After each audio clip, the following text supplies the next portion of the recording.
This be Prescott Niles from the Knack, from Missing Persons, and everybody else. And I want to say it's a great pleasure to be part of the Nothing Shocking telecast, broadcast, podcast, whatever it is. And it's a real pleasure, and you guys are great.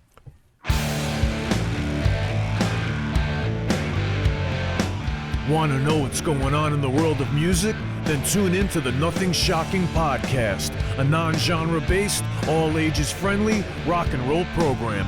Join us weekly for interviews with all your favorite rock stars from the mainstream to the underground.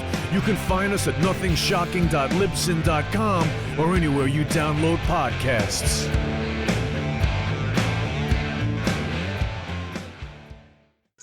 We're putting the band back together. The numbers all go to 11. I'm talking about bands that rock. Led Zeppelin. What about Sabbath? AC/DC. Motorhead.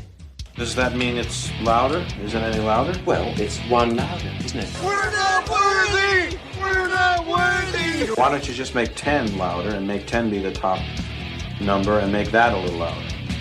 These go to 11. I get up off the ground and raise my head. Days like this, think I should be dead. One for Satan, two for me. Let's cheat the devil, it's fun, don't you agree? Welcome to the Nothing Shocking podcast. I'm your co-host, Jeff Untied, and with me in Dog Bowl Studios is Coach Nez. You can find the Nothing Shocking podcast on Libsyn or any podcatchers. Like our Facebook page or follow us on Twitter at NoShockPod. You can also find the Nothing Shocking podcast on Rock Rage Radio every Sunday morning at 7 a.m. Central Time. Our sponsor is Ragged Records, located in downtown Rock Island, Illinois, and downtown Davenport, Iowa. We would like to thank the Hong Kong Sleepover for allowing us to use their music for our intro and bumper ending. Tonight's guest is Prescott Niles of the Knack. Yes, he was promoting the Knack live at the House of Blues. Recorded when, Jeff? It was in September of 2001. Yeah, and it was released in 2022, correct? Yeah. Yeah, so he's also doing some live shows with, who's he doing live shows Missing with? Persons. Missing Persons. They're doing some one-off shows. Hey, this was a real interesting interview. Let's get to it. All right, good night. Good night.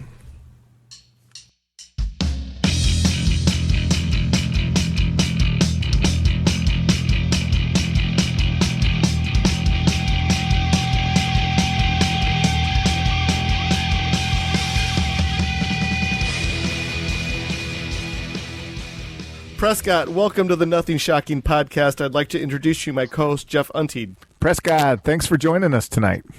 Jeff, it's a pleasure.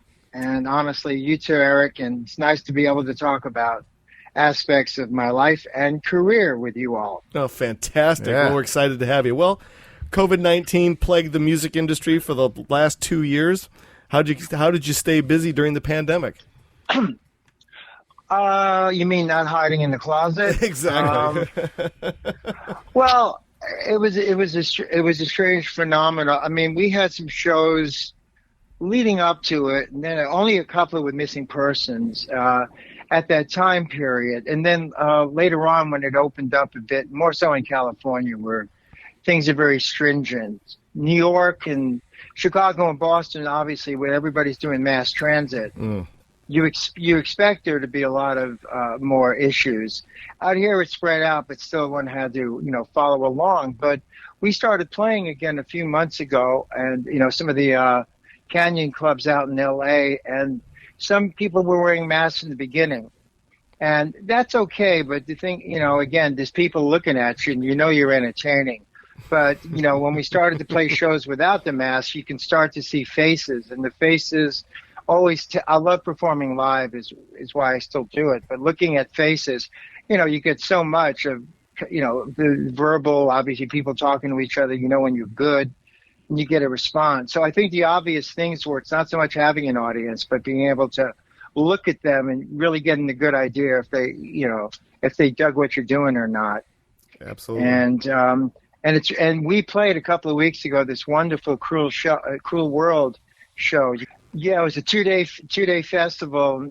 I mean, Morrissey headlined, Bauhaus played, a lot of the groups we hung out with, Berlin, Blondie, Violent Femmes. It was incredible. And nice. Again, they lifted all restrictions and for the show, and it was just, everybody was peaceful, cool, and it was wonderful, by the way. And we played 2 days and got a lot of good reviews in our performance. So I'm very, very happy. Oh, fantastic. Well, the Knack recently released Live at the House of Blues, which was recorded back in September 25th of 2001 in Hollywood, right after the 9/11 attacks in New York City. Can you talk a little bit more about the environment of playing live after the 9/11 terrorist attacks?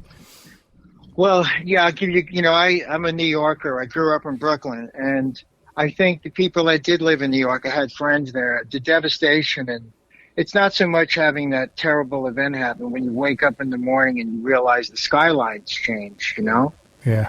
It is devastating. Out here, of course, we felt it, but you didn't see physical evidence of it.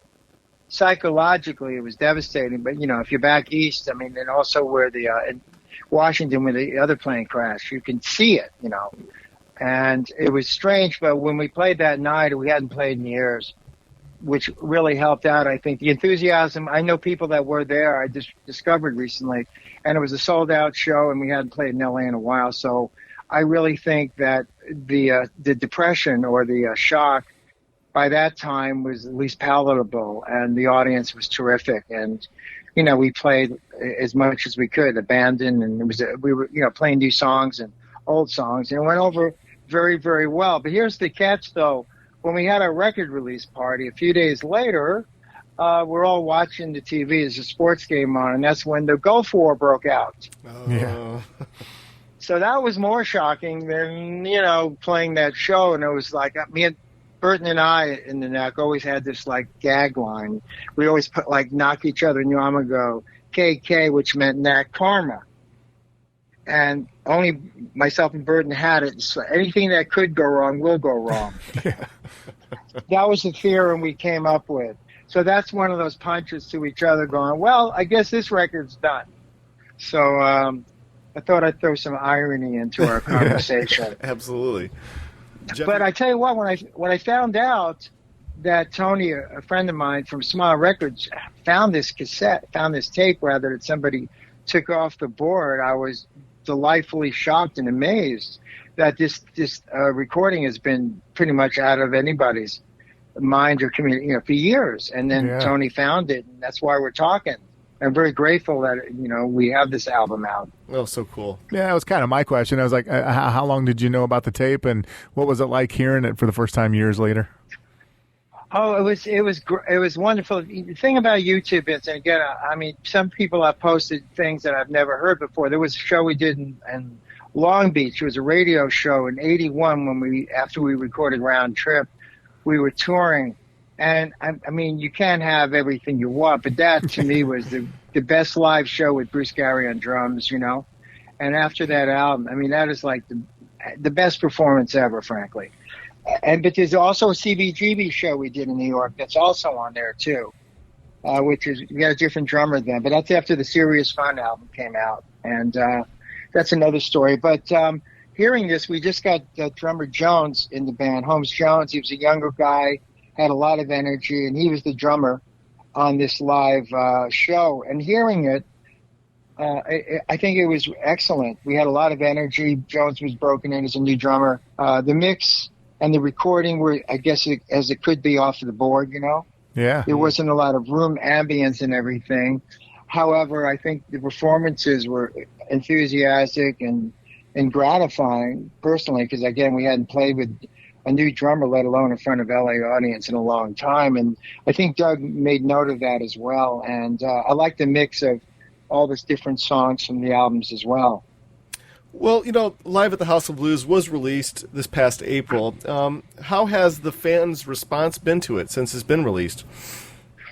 Well, when people are showing up to a Missing Persons show and I'm like, autograph on that thing, I think it's fantastic. Because I don't advertise that I'm playing with her, but people find out. So it's nice to have, people would bring albums sometimes, but it's nice that they brought some CDs and they brought the vinyls. So it was wonderful. When's the last time I had a vinyl album? It's a double vinyl. Yeah. And it's blue. So I'm extremely happy. I wish it was purple, but it's okay. Blue's good.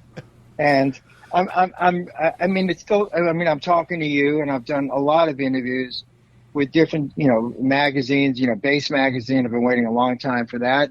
And it's fantastic to talk about the band properly and, give people a good perspective on it, and also to be celebrating of, Doug and Bruce, who obviously had to go home prematurely as far as I'm concerned, and, speak for them as well for myself. But it's wonderful, and I didn't know it existed, honestly, till recently, which added to the surprise. Hey, but guess what? We have an album coming out, and you're on it, Very cool. And also, one more thing I must say for myself, and, strictly speaking of me, we did an album called, Zoom, with Terry Bozzio, which is ironic, me playing with Missing Persons without him, but it was great, and we, did an album which I thought was some of the best songwriting, and we had gotten together after a few years of being broken up, but I wrote this song called Harder on You, which actually was, I had written it and had Bill Hudson sing on the demo of it, and we were going to use it for that movie. We submitted it for that movie, That Thing You Do. Oh, yeah. And we were really hoping it would fit, but they already had the songs picked. So I brought it to rehearsal, and Burden thought it was great, and we talked to Doug, and I just changed a couple of things, and lo and behold, that song came out as a digital single about a month ago to premiere the album, which I'm very happy about. Otherwise, it's one of my first contributions to the Knack, so I'm grateful for that. Oh, so cool. As you look at the Knack's body of work, as you as a member of the band, what has been, I guess, maybe your favorite Knack album, and what album would you say is not the best interpretation of the band? Well, good. I'm glad you asked me. 1, 3, and 4, and 5 are my favorite. How's that? Yeah. Okay. You're confusing me. I'm sure a lot of people can't count that high in terms of our output, but I'll help on that one. Well, actually, there's a live one that did come out a couple of years ago. I don't know if you guys knew about it. Omnivore Records. I did not. Released. See? Omnivore Records released. It's called Live in L.A., and it's pretty much some early shows we did at Starwood and Whiskey and the Troubadour, where we were playing around then, and it's really a good live album. The early, very rough, but at the early Knack shows before he got signed. Oh. And I think that's really cool. The first album was, people ask me, did I know? No, I didn't know we'd have a hit album. I've never been in a band with a great, Bruce was a great drummer, and he played with a lot of notable artists and did a lot of sessions, but none of us ever knew what it was like to have a number one, let alone a top 100 song, And the album itself, I will say something about Mike Chapman, who I give a lot of credit for, because he was one of the producers we, found out was interested, and he saw us play live, and he said, I really want to get you guys what I hear live. You guys are amazing technical and performing band, and if we can get that on tape, man, I'll be very happy. And Mike took us in the studio, and pretty much that whole album, when people call us one-hit wonders all the time, right? Right. Kind of makes me sick, but I came up with another line. It's called one-take wonders. Meaning, there's a reason why the album cost $17,000. Mike we cut songs, we cut the basic tracks 1 or 2 takes at the most. And a couple of vocals were live. Sharona, by the way, was one of those songs that actually the second day of recording, Mike usually has to do run-throughs, once the board's set up and they know our sound. And we just ran through Sharona like we, just playing it from beginning to end. And Mike said, we got it. I go, what do you mean we got it? He goes, no, man, let's move on. And we're going, Mike, this is like the most important song on the album as far as you told us. And Mike said, I got it, man. Don't worry about it. So, of course, we went and heard it. Mike was a believer in spontaneity. You could do a song 20 times. And even though technically it might be equal, because we were a great technical band too, but Mike, there was something in innocence and just an abandon that, may not have happened in the second or third tape, even though I may have heard it different. Mm-hmm. So Mike said, "We got it, guys," and he basically fixed a couple of guitar things. And Mike was right. There's a spontaneity in that performance that, we played it beginning to end with no edits, like, groups to edit drums or bass. And we were a great live band. So that's the Sharona story. So the album itself, I enjoyed recording. And again, the problem was when record companies were bullying bands to record an album for $17,000, musicians started to resent us, by the way. We're not the effing Knack, so what the hell, man? We need more production. How's that for an interesting sideline? Very right? much so. Very much so. I'm going, don't be mad at me, guys. That wasn't my idea, I mean... we did it. We did it quickly, and like our life, Mike decided that, as a producer, you decide to produce or let things happen, and Mike, did some production on Maybe Tonight, and another song maybe, but basically, he wanted to capture what we were, what he saw, and he did a great job of that, and he's the only one, by the way, who even said Sharona would be number one. The Capitol. I don't know if you know this, by the way, since I'm telling you this stuff. Capitol did not pick Sharona as a single. Did you know that? I did not know that, no. So they gave the album to radio. We were in Europe at the time. And radio, the most requested song in America, literally was My Sharona. Mm-hmm. And that was from playing the album. So radio broke us, not Capitol. And there's rumors that Capitol spent all this money promoting us. It didn't work that way. And so Sharona was such a big out-of-the-box thing that they had to release the single, which came out 2 weeks later. So it's not like Sharona was like the out-of-the-box pick from Capitol. No, it was picked by radio, and luckily people heard the album, not just the single. And I'm really proud of that album. I guess to answer your question, guys, right? Yeah, very much so. Oh, that's awesome. There should have been more singles. Okay, I'll get into the other albums, but I just want you can ask questions. Sure. Well, I was just going to ask you about your bass on that album. Did you use the same one for all the songs, or did you use multiple basses? Well, in that album, I had my key bass that I got, in New York when I was 18 at a pawn shop. That's like the holy grail of basses. Yeah. But it didn't fit the Knack sound very well.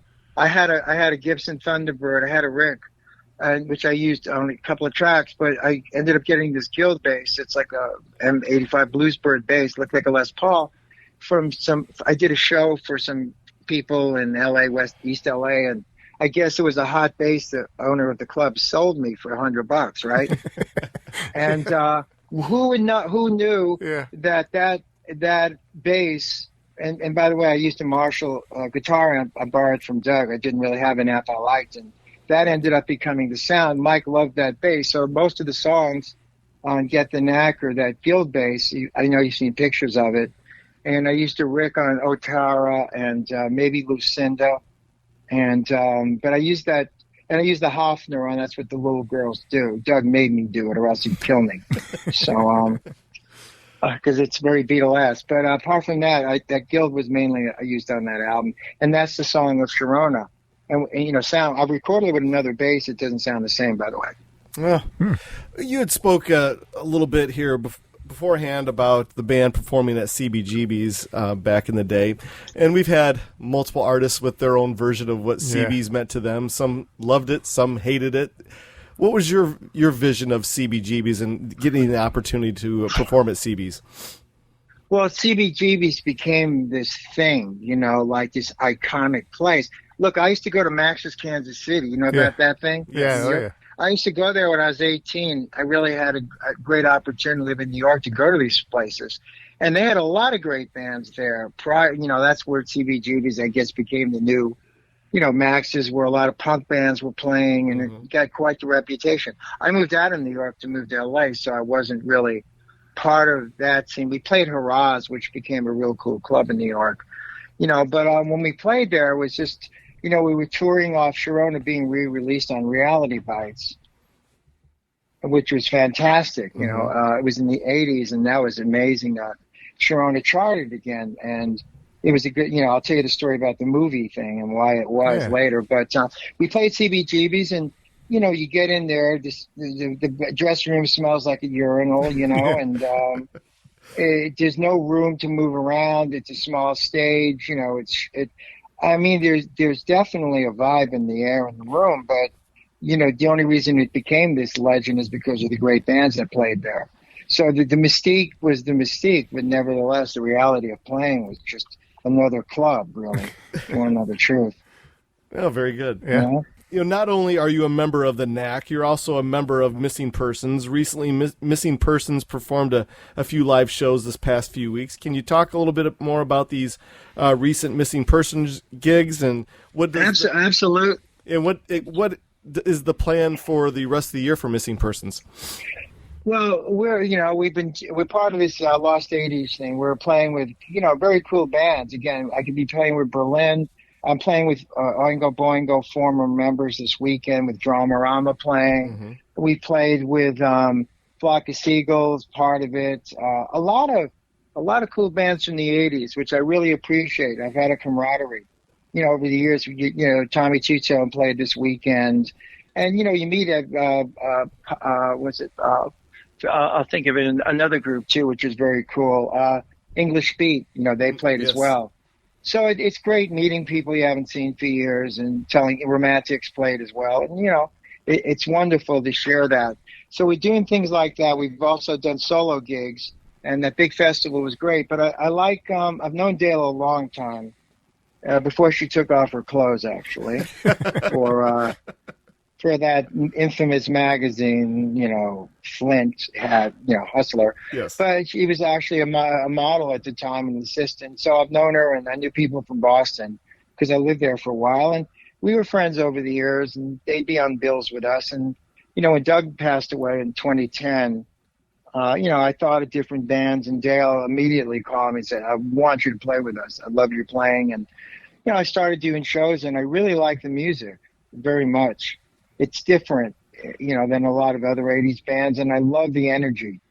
I love songs like Mental Hopscotch and, Walking in L.A. is terrific, iconic songs, and other songs that are on the albums that are maybe not as known. And Terry was a brilliant drummer, of course, and, I love playing the songs, and Dale does a good job of selling them. Absolutely. And I enjoy doing it. So we have some Lost 80s shows, that's the name of the tour, coming up. Some in Texas, San Francisco. I'm playing Bakersfield on Saturday night with a few different groups. So, and I've also done some shows with Gary Myrick. I don't know if you remember him from The Figures. Yes. And I played with Gary, and I got some shows with him coming up. And we had a song come out on this album called, I don't know if you know Carla Olsen from the Textones. Yep. So she released an album about American train music. I forget the exact title. And Gary, myself, and this great drummer, Dusty Watson, a surf drummer, we did a redo of Train Kept a Rollin', and it got really good reviews. So that's out there, by the way. Oh, cool. Very cool. Actually, so that was cool. Actually, Carla's coming on the podcast here in a couple months. So nice. Nice. Oh, wonderful. Well, please send her my love, man. She was good friends. She played in the group with Bruce Gary, with Mick Taylor and Jack Bruce. Did you know that? I did not know that. I learned something new every day. Yeah, that was in England, and I had met Bruce well before the Knack, but I kept trying to play with him. But anyway, he joined Mick Taylor's band with Carla and Jack Bruce. How lucky he was.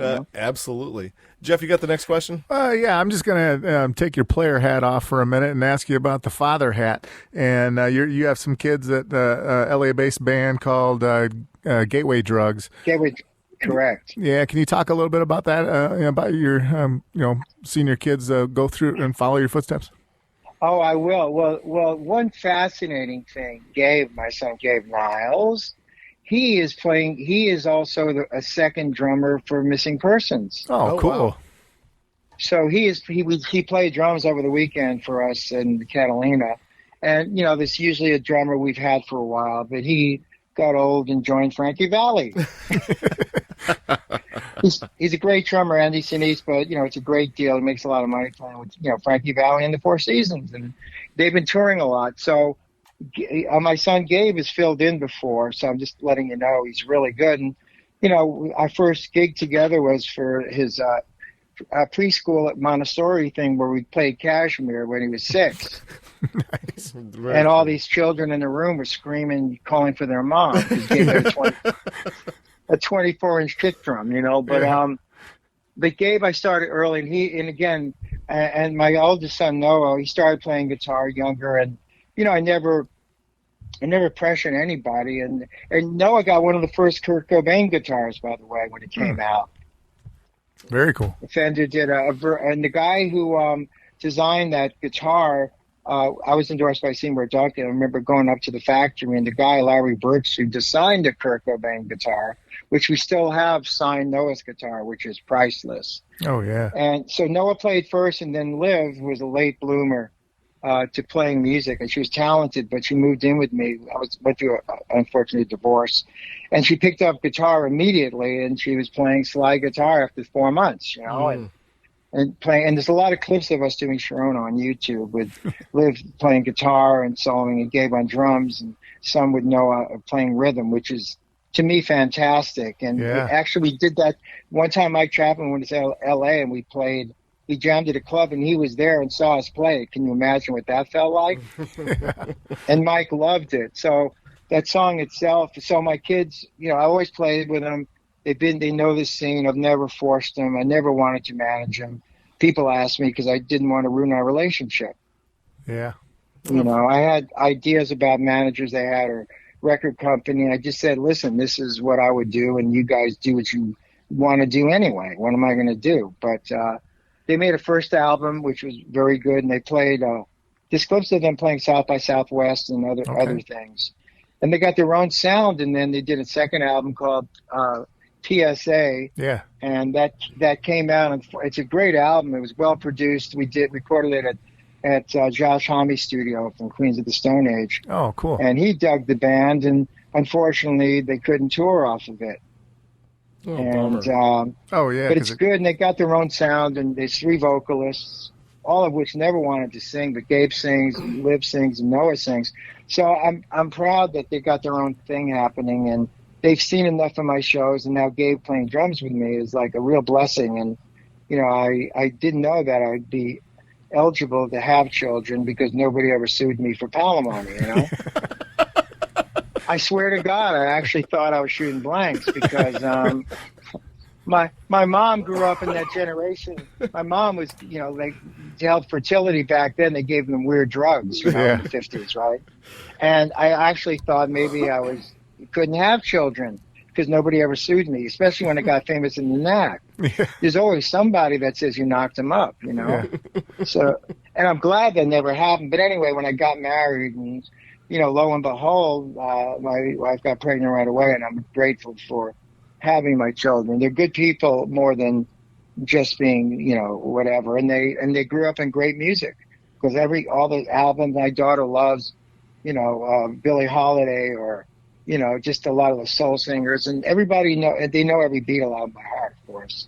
Yeah. And so it's great when I've shared that with them, and I think they got a great thing. So anyway, being a father was a real blessing let alone having children that I didn't know I could have, let alone that they had talent and that they weren't dwarfs, you know. Not that there's anything wrong with dwarfs, but, you know. Absolutely. I don't want to piss anybody off. But, you know. Well, I want to bring this back to the Knack and missing persons. Thank you for asking me about that. And by the way, please do. Please do. You know, if you could compare and contrast, you know, your time playing live for the Knack opposed to playing live now for Missing Persons, what are the differences and what are the similarities between playing live for those two bands? Well, the problem is when you've done 30 years with the Knack, literally, you know, which is hard to believe anyway, it's really hard to compare them because Dale, you know, I'm playing Dale's music, right? Exactly. And the big difference is, which I love doing, that I'm not playing my music. And the Knack, basically, whoever wrote the song, it's still my parts or, you know, the drummer's parts. And so it's hard to compare that. And again, when you have a hit like Sharona, you can't understate it because when you're playing live, I mean, you know, everybody goes nuts, you know? Yeah. And Dale's had notoriety, and they love walking in L.A. for sure. But it's a very different dynamic. And again, with the Knack, again, touring with, you know, we had different drummers. Billy Ward replaced on our third album, on the Serious Fun album. Serious Fun, which Sean was produced, was a great drummer, and I think that album is very underappreciated. There was a song called "Rocket of Love," which was an FM, FM hit, a top 10, and it didn't cross over because the record company, unfortunately, kind of fell apart.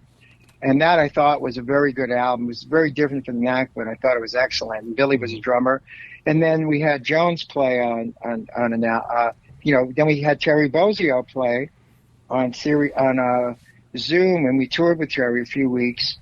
And Rhino didn't know how to promote a new album, so it didn't really sell, but it was a very good album. And then we had Pat Torpey from Mr. Big, a great drummer, and good, who played the last few years. And so it's hard to really compare because it was always something new, and having a new album was kind of like a new child. You know what I mean? Absolutely. You're playing your own songs because you recorded them. I didn't record the songs with Dale, so it's a little different feeling. But I will say that Round Trip, you asked me earlier, was having Jack Douglas produce it was a miracle. Because Lennon, we had broken up prior to that, and the only thing that got it when John was taken out, I hate to say the word murdered, it's disturbing still.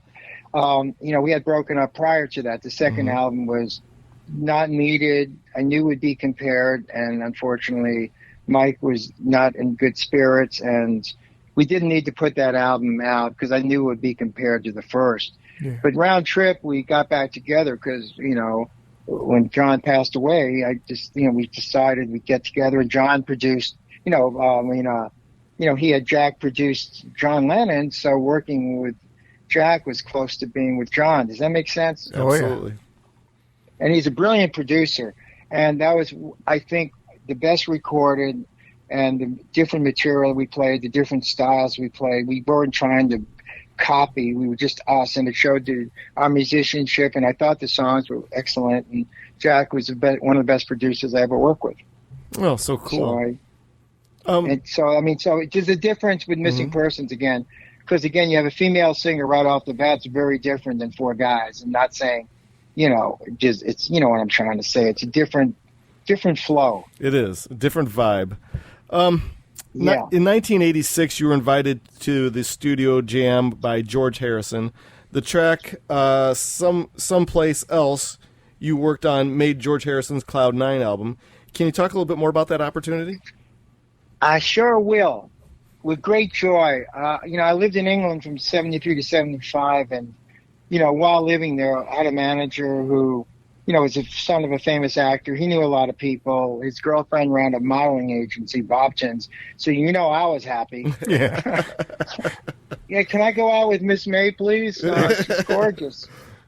But it was all cool. But so I also befriended Mick Taylor's wife at the time. And Mick, I was playing chess back then, and I met Rose. And because I met Rose, I got to meet Mick Taylor and play chess with him. And long story, and I got to hear Goat's Head Soup when it was first recorded, and met Mick Jagger. Who cares? But I went we used to all go dancing at Tramps. It's a disco. It's like a private club, and everybody would dance together. I had met George. I was dating a girl who was good friends with Derek Taylor, who was a secretary who worked for Derek Taylor, who was George's publicist. So I met George literally on the dance floor, Hey, it's Prescott. Hey, how you doing, George? And, I'm dating Kathy, and how you doing? So I met him a few times, and so at least I was a nobody. I was just a guy who was friends with Rose, of course. But so years later, I got a call in 86 to do a session, and this producer called me, and I think Bruce Gary probably told me call me to come down and do a session. He wouldn't tell me. He told me it was Sound City, which is a great studio, and come down there. And when I got there, and he said, "Listen, Prescott, don't tell anybody, man. Okay, promise?" I go, "Yeah, okay." It's George Harrison. So when he said George Harrison, initially I was in shock, but then I go, "I know George." I didn't, of course, but at least, I didn't feel, and I forgot for a moment that I had a hit album, by the way. It was just a kid, So I went in there, and I was introduced to George, and I go, "I know you don't remember George, but I was in England." He goes, "Oh yeah," because I had this girl I met, whatever. And then he said, "By the way, your album's really good, really cool." So, and for that moment, I realized that I was in the Knack, and I had a hit album, and I wasn't just an idiot, you know, a sycophant, if you know what I mean. Oh yeah. Otherwise, that would have been more challenging. And so anyway, he was very friendly. I recorded in the room with Jim Keltner was the drummer, who was a great, great, great drummer, and Lawrence Juber played guitar, who played with McCartney. Mm-hmm. Which was, unfortunately, when McCartney got arrested, that was it. You know, Lawrence came home and never played with Paul again. You know, because of problems. But so anyway, it was great. I got the chord chart. You know, and George has very unorthodox chord changes. And I'm just telling you the experience. You know, people are thinking, Prescott, you know, he was in the Knack. Yeah, well, nevertheless, I was a nervous wreck because. Jim Keltner was a very laid-back, in-the-pocket drummer, and I knew I couldn't rush. And then I'm reading chord chart, and George is literally 20 feet to my right, and I was like, okay, don't let him. I just don't let him stop the tape because I fucked up, right? I prayed to every god known to man, and I just want, you know, because you know how it is when you're recording, you don't want them to stop the tape because you fucked up, right? Right. And we did one run through, we did another one, and luckily they didn't stop it. And I made some cool lines, and everybody thought it was great. And I was going to go to England to record maybe a couple more songs with George. Unfortunately, the producer went there, and George met Jeff Lynne and fired the producer and did the greatest album ever, right? Yeah. And that's fate. But the song I played on was used for the trailer for Shanghai Surprise. Mm. And then George re-recorded that song with Jeff Lynne someplace else. So at least I was in the trailer, but I love playing with George. And again, my kids, you know, just meeting him. I met Paul when I lived in England, but it was, nothing. Everybody meets somebody. I didn't take any pictures because you don't want to bug anybody, you know. And, you know, I met Ringo because Doug was in AA. And he was in a group with Joe Walsh, Ringo, and Jeff Lynne, by the way. How's that? Oh, yeah. With that, yeah. I was going to say, that's not the Traveling Wilburys. No, but it's a traveling AA people. And we did a show literally in L.A., an outdoor event somewhere. And I look behind me, it's Joe Walsh, Jeff Lynne, Ringo Starr watching me play. I'm going, damn, you know. Does it have to be happening like this, you know? But he met a lot of people. He did, you know, he got an AA later on after our third album, which saved his life. And certainly he had issues prior to that. And, you know, he did so much, saved a lot of people's lives and, you know, got to be friends with a lot of people in the music industry. So that was, I don't know if a lot of people knew that, but it was something very, very amazing for Doug to have met and endeared himself to so many people, you know? Oh, yeah. Cool. And so I did meet Ringo. And the night Doug passed away, we kind of knew he was getting there. Those same people were nice enough to come by. Slash, he was good friends with. I was with my kids because he was like an uncle to them. So we were all kind of said goodbye the night before, sort of, you know. Mm-hmm. Yeah. So that's kind of that story. And we spoke. He didn't have a proper funeral, but we spoke the day, you know, at his home where we all kind of talked about it. But I said to Ringo, I go, hey, Ringo, I'm wearing a white shirt and black tie. What do you think of that? And Doug had Ringo's drum set in his living room, one that was made just like Ringo's. Doug was a big Beatle fan, obviously. So cool. I thought that was very interesting, if you know what I mean. Very much so. Yeah. So anyway, that's kind of another way to tell the story. But yeah, so, and a lot of people did like our music. And George, you know, I mean, who knows? But, you know, I forget sometimes that I did good, you know? Yeah, you did real good. Yeah, real good. And Sharona, when I'm in line in Ralph's, pissed off and thinking, why am I in fucking line with these crazy motherfuckers? And I'm sorry to say the F word, forgive me. And then I hear Sharona come on. I'm going, what? It's I can't believe it. And I listened to the song on Ralph's speakers because I can't believe it. And it reminds me that, again, you know, whether it's played in there or other places or ball games, we're part of the culture, and that's something I could have never bargained on. I'm very grateful. Definitely. Yeah, and you alluded earlier to that to like because you mentioned several soundtracks, but earlier you had alluded to the resurgence of the My Sharona through one of the soundtracks. Can you talk about that story? Yeah, sure. Now, did you know we were offered Tarantino wanted to use Sharona in Pulp Fiction? I did not. No, I did not. Well, you'll love this one then. Yeah. You'll really love this one. We got a call that, nobody really knew Tarantino. I mean, in terms of big. So he did a lot of great independent movies, of course.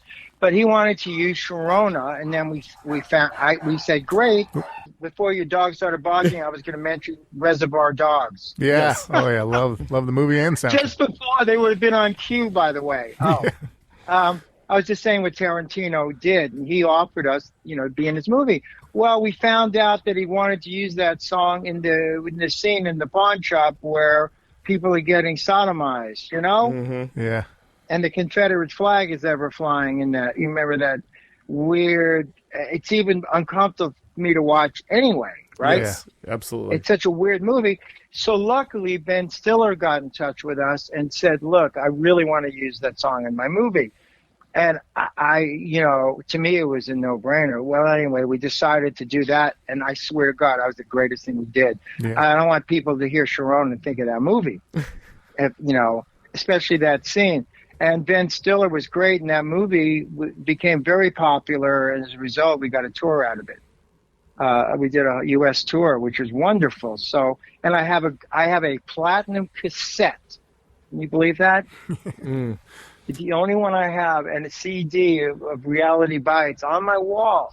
And I never got a platinum cassette for anything else. So how's that? Isn't that amazing? That is amazing. Yeah. So anyway, that was a great choice. So, and it's been in different movies, part of different soundtracks. I mean, but I just think, again, it's good to have, to be, we should have done a My Toyota commercial, and God knows it would have been awesome. Yes, it would have been. I have one last question for you. We're running out of our allotted time for the evening, but this is kind of a little bit off the hook here questioning, but the mystery of rock and roll with the dawning of the internet and social media, it's kind of taken the mystery out of rock and roll. You were there. You saw the mystery of rock and roll with bands such as the Knack and Led Zeppelin and Kiss and the Beatles and the Stones and so forth. And now we see, artists are so accessible now through the internet, through social media. Where is your thought process? Do you miss the mystery of rock and roll, or do you like the accessibility? Well, it's not even the mystery. See, I grew up in a time, again, like I told you, I was at Woodstock, and we didn't talk about Jimi Hendrix because I had seen him and did meet him because I did an album with somebody named Velvet Turner because we were supposed to be the next Jimi Hendrix. But I met Jimmy and I saw those groups. The Who are one of my favorite bands. I saw them at 15 and realized to be John Entwistle, I better practice a hell of a lot, right? I loved him and I loved Jefferson Airplane. I'm just saying there was so much great music going on. So that's what I aspired to growing up, and it wasn't to see albums live, seeing Led Zeppelin or The Who early on and Jefferson Airplane or all those groups. You can name 100 of them, Jimi Hendrix, Cream. I mean, they were so brilliant, and I don't think they would have translated on if they did Zoom stuff and they had videos posted on Facebook rather than seeing them live. You can't compare. One's 2-dimensional, one's 3-dimensional, right? Yeah, exactly. You can never feel the power, or usually when you're watching a video, it's usually the director's cut, right? They pick an angle, they pick a person to focus on. I just like watching what I watched, and so coming from that era, and even it was great music in the 80s, 90s, 2000, great bands always break through.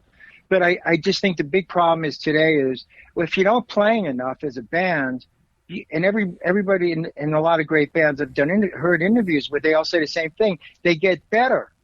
The Knack started playing live. A lot of those songs in the Get the Knack came as a result of the band playing live. Mm-hmm. Yeah. And the sound itself, Let Me Out, etc. We needed an opener, and that song was written. So I think if you don't play a lot, you don't know who the band is you're playing with, and you never make music that is indicative of who you are. Because you put a video up, and if it gets 1,000 likes, you feel good. If it doesn't get any, you get discouraged. That's bullshit. You know, you got to have pride in you can't put it all out there. If you're not getting enough likes, you get discouraged. You need to play if you're going to be a better band.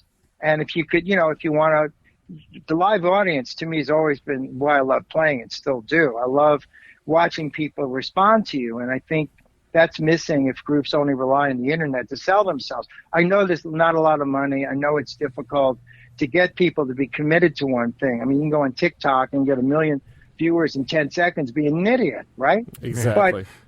But that's everybody's choice. But there's a lot of good music out there, and there always will be. I just think the less clubs you have and more concerts, you don't get a chance to work out your material, let alone, you know, pay $10 rather than $100 to see somebody play. And I think those are more of a bigger problem. And, you know, again, having songs, you know, on streaming, and now record companies want to get more money off of people, right? Off radio, as you know. That makes it even more discouraging to roll the dice as a new group, or even with an album out. You know, it's a very different world. And I don't know what the answer is, but you really, the only way you get better is by playing. And if you isolate yourself to your bedroom, you'll never get feedback. And the people you're getting feedback on the internet, they don't even know who the hell you are. Exactly. Right. You know, I mean, should I change my clothes? What should I change the angle of the camera? You got to play. The only way you really know if you're good, if you got charisma, is when you play in front of people. Exactly. I mean, and that's how you make friends, by the way, and you have community. And I'm not putting things down today, but don't divorce that whole thing and only rely on visuals and, you know, and pictures and likes and dislikes, because, you know, a lot of people don't like anything. They don't like Led Zeppelin, right? You know, a lot of people don't like a lot of stuff. Doesn't mean you give up. So that's really what I'm trying to say, ultimately. You got to believe in yourselves. Oh, very good. Yeah. Before we let you go tonight, is there anything that we left off that you would like to plug or promote that we didn't cover tonight? Plug or promote? No, I mean, I'll be doing my own stuff. I've certainly got journals and memoirs I'm putting together. It's not a tell-all book, or not. It's not of all the crazy nights. No, it's different. Of course, being a father, I think a lot of musicians that had children will understand what I'm talking about as well. And I've got a lot of written word. They used to call it poetry, but nobody knows what that is anymore. So I'll call it prose, you know, things that I've written that are pretty cool, might be lyrics. And so I hope, and pictures I've taken. So maybe looking in the future, I hope to get that out one day, and hoping so. And, you know, I love playing with like Gary or Missing Persons, and I've got a lot of other things myself that I got to organize and put out. And, you know, I love playing, and my kids will do a new album at some point. And, you know, and plugging, I don't know what I'm plugging. I just think I'm plugging along maybe is better. Oh, very good. I'm healthy. I'm healthy, but I'm really, really hoping we don't have to go through a stage 6 lockdown again and have everybody, you know, terrorized by their neighbors. Exactly. And that's my big hope. I'm not going to blame anybody, but I just hope people maybe can at least embrace families. And also, by the way, you know, I came from the generation where I was protesting the war, and, you know, I go to New York University, and, you know, and we protest the war, and that's all cool, right? It was different maybe then.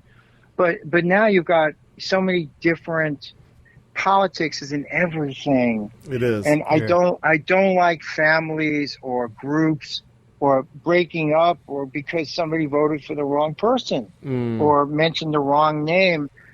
I never even went back in the day when Nixon was there and bad people maybe have been president. Still, the people you had as friends or family, they were valued above your bad choices, you know? Exactly. And that's all from my heart. I'm just saying, everybody, look, you know, don't break up a family or a band because somebody maybe was an idiot and voted for the wrong person. There's a lot more to that person than just who they voted for. Exactly. Does that make sense? Exactly. Total sense. And that's all I'm really saying. So listen, anyway, that's an extra. But go ahead. Yeah, well, This is how it's going to work out. We're about 4 weeks worth of episodes behind, so we're going to release yours in about a month. Looks like 4 weeks to a month, and when it's ready to go, we'll make sure that your publicist gets it immediately. That would be wonderful. And one more thing I want to say: in the future, if you ever want to get an eyewitness account of Woodstock, because my being there was unique, and I worked there too, pretended to. And I was there for the whole, and I got a very unique story to share if you ever want to hear it. Absolutely. Yeah. We would definitely entertain that. All right, wonderful. We'll be in touch with you in about 4 weeks. Sound good? Okay, let me know. And where are you guys anyway right now? Yeah, we're in Rock Island, Illinois.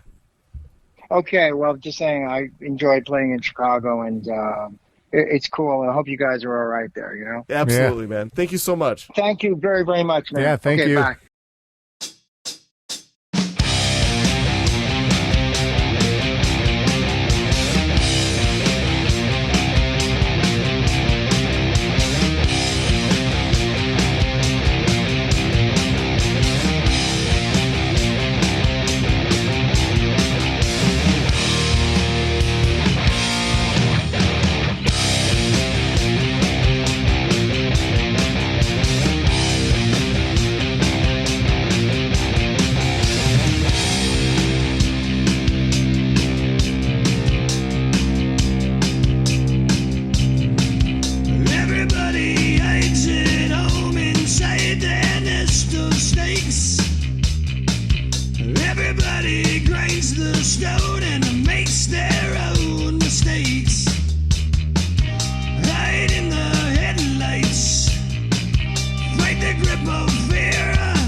Take from you, then you plug out both their eyes.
Welcome to the night. You think you know Night Demon?